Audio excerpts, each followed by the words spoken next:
नमस्कार मंडळी, कसे आहेत सगळे? मस्त ना? आम्ही पण मस्त. तर मी आले आत्ता कोबीला एडा माराय, कारण की एक 7-8-10 दिवस झालं लावून काढलेला आम्ही. आज ड्रिचिंग केलंय आणि चांगला शेंडा धरलाय बघा कोबीने.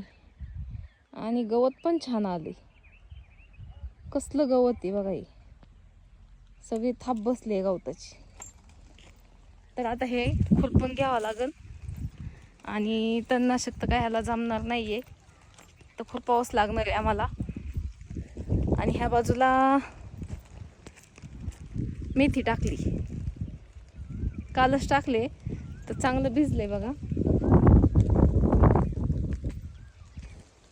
मस्त असं म्हणजे एकदम चांगला असा गारा झालाय, मस्त भिजून निघले. आणि कांदा गेल्याच्या नंतरून काय पीक केलंच नव्हतं, तर बरेच दिवस झालं कांदा गेलेलं. आणि इकडं ठेवलंय नांगरून सगळं. ह्यात काही केलेलं नाही, कारण की ह्यात लय लवाळा आहे, तर नांगरल्यावर फरक पडतोय. ते त्याचे जे गाठी असतात ना, तर त्याचं तापून तापून पीठ होतं, मग बरंचसं उगवायला फरक पडतो. त्यासाठी आता सध्या काही पीक करायचं नाही उन्हाळ्यात. पावसाळ्यात नंतर मग आत्ता एक पलटी मारली, नंतर 1 महिन्यानी परत पलटी मारून टाकायची, अजून एकदा नांगरून टाकायचं. म्हणजे राहिलेला परत तो लवाळा येतो आणि म्हणजे ते गाठी वर येतात आणि तापून त्याचं पीठ होऊन जाते. त्यासाठी आम्ही काही केलंच नाही आहे, ते आत्ता मोकळंच ठेवलेलं आहे. आणि वर पण वरच्या रानात पण नांगरूनच टाकलंय, तर त्याच्यात पण लवाळ आहे. त्या टुकड्यात एक, ह्या टुकड्यात, आणि खालच्या आत्ता मेथी टाकली का त्याच्यात पण लवाळाच आहे.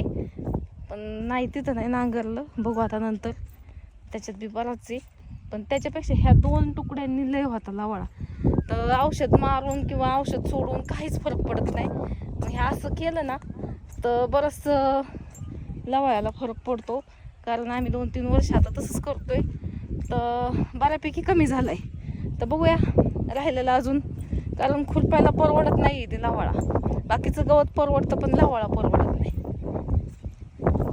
चला. आणि हे आमचे आंबे, आंब्यांना बघा मस्त आंबे लागले आता, म्हणजे पाड लागायला लागलंय. हे बघा, ते मस्त कलर वाटतोय. आणि पहिल्यांदाच आलंय ह्या झाडाला, पहिल्याच वर्षी आंबा लागलेले आहेत. आंबा हा केशरी बहुतेक, सगळ्यालाच असं कलर आलंय. बुडख्यात बघा कसलं भारी दिसते.